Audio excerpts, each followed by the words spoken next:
નમસ્કાર મિત્રો, આજે જનસેવા ગ્રુપ આજે બહુચર માની પૂર્ણ તિથિ વર્ષગાંઠના નિમિત્તે આજે પ્રસાદમાં ભાવિ ભક્તો માટે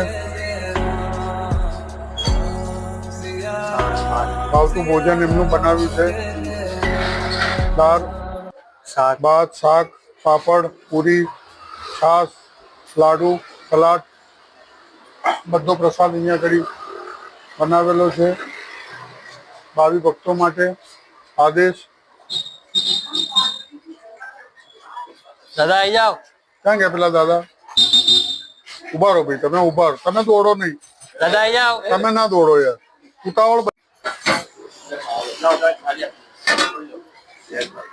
જય દ્વારકા.